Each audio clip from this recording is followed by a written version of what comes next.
प्रिय विद्यार्थियों, नमस्कार।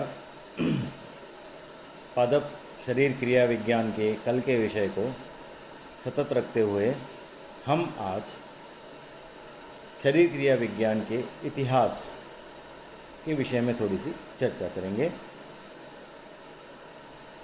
आपको यद्यपि विदित होगा कि पादप क्रिया विज्ञान का जो इतिहास है वो बहुत पुराना है, फिर भी स्टीफन हेल्स को पादप शरीर क्रिया विज्ञान का पितामह कहा जाता है।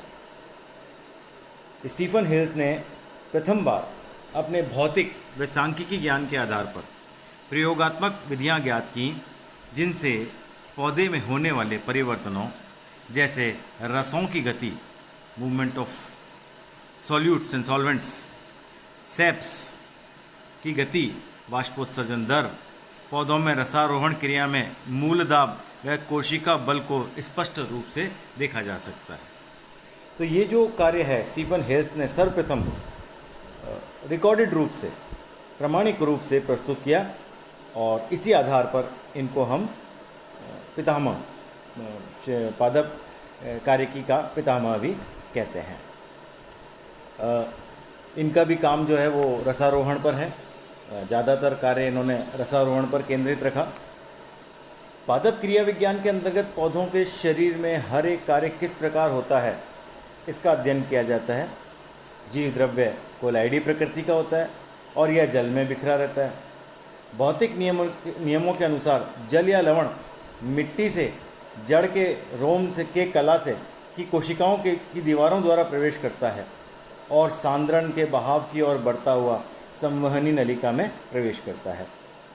यहाँ से यह जल इत्यादि किस प्रकार ऊपर की ओर उठते हैं, इस पर वैज्ञानिकों की सहमति नहीं थी, पर अब यह माना जाता है कि केशिकीय रीति से केशिकीय नली द्वारा जड़ से ऊंचे तने के भाग में पहुंच जाता है। जब हम रसारोहण पढ़ेंगे तो रसारोहण में ये पूरी जो गहन जानकारी है ये उपलब्ध कराई गई है और इसी जानकारी को उपलब्ध कराने का जो प्रथम श्रेय है, जो रिकॉर्डेड श्रेय है, वो स्टीफन हेल्स को जाता है। उन्होंने रसारोहण पर भी बहुत अच्छा कार्य किया है। पौधे के शरीर का जल वायुमंडल के संपर्क में पत्ती के छिद्र द्वारा आता है। यहाँ भी जल के कण वायु में निकल जाते हैं।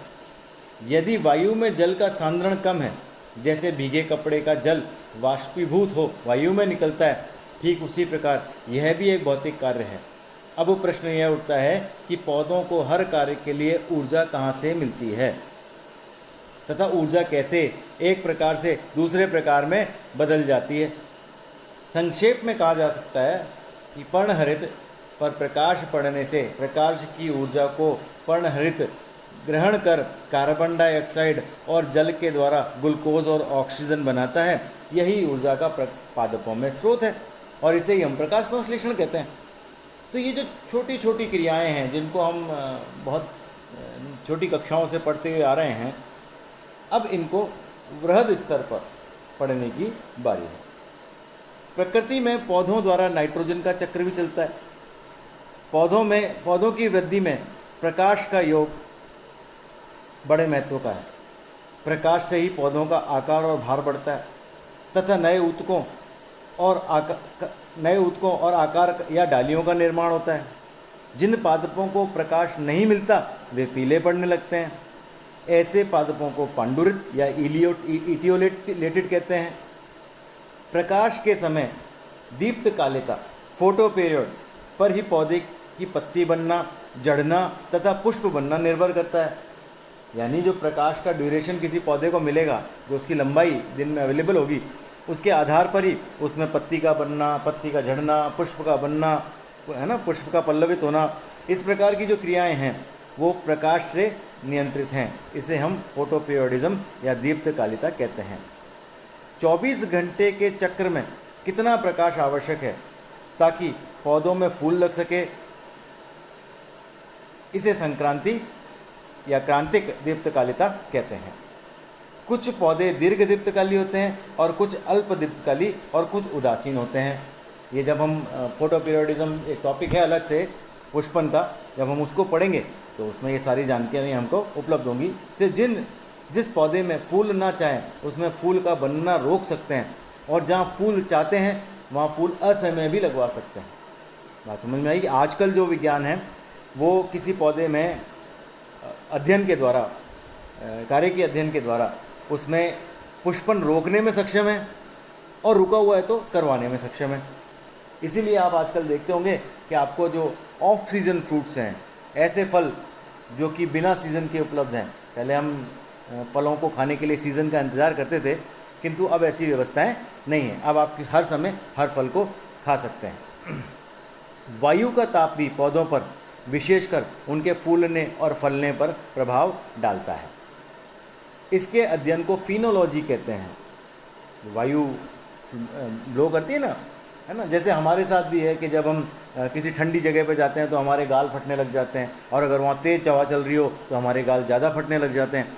तो ये जो क्रियाएं हैं, ऐसे ही वायु का जो ताप है, वायु की जो ठंडाई है, वायु की जो गर्मी है, वो भी पौधों को प्रभावित करती है, और इसके अध्ययन को हम फिनोलॉजी कहते हैं। यह सब हार्मोन नामक पदार्थों के बनने के कारण होता है। पादपों में भी हार्मोन पाए जाते हैं जिनको हम फाइटो हार्मोन कहते हैं, है ना। इसके अतिरिक्त पौधों में विटामिन भी मिलते हैं, विटामिन भी पाए जाते हैं जो जंतु और मनुष्यों के लिए सामान्य रूप से आवश्यक और हितकारी होते हैं। और उनमें से कुछ विटामिन हमारे लिए भी विटामिन का सोर्स है। जैसे आप आंखें तेज करने के लिए, आंखों का प्रकाश बढ़ाने के लिए विटामिन ए खाते हैं, कहाँ से प्राप्त होता है? गाजर से, है ना, कैरोटिनॉइड्स, कैरेटिन्स, है ना। तो ये जो सोर्स हैं वो कॉमन सोर्सेज हैं हमारे लिए भी और पौधों के लिए भी। पौधों में गमनशीलता भी पाई जाती है। आपने कभी किसी पेड़ को चलते हुए देखा है क्या? नहीं, पौधे गति नहीं करते, जड़ होते हैं। जिन पौधों में जड़ होती है वे जड़ होते हैं, यानी स्थिर होते हैं।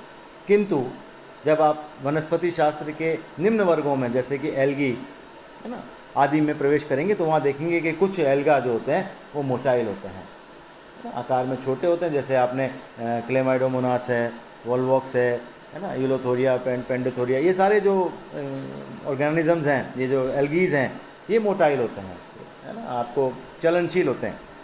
और ये चलनशीलता जो है ये भी एक विशिष्ट कार्यकी घटना है, ऐसे ही नहीं होती है। इसके पीछे भी कार्यकी के सिद्धांत कार्य करते हैं। ये प्रकाश की दिशा में गमन करते हैं। ऐसी गति को प्रकाशानुवर्ती और क्रिया को प्रकाश का अनुवर्तन कहते हैं, है ना।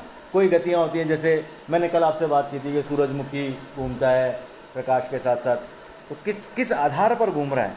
क्या वो प्रकाश के साथ घूम रहा है? उसका उद्दीपन क्या है? उसका प्रेरण क्या है? तो ऐसी गति जो प्रकाश के अनुवर्तन से होती है उसको हम फोटो पीरियोडिज्म या प्रकाश अनुवर्तन कहते हैं।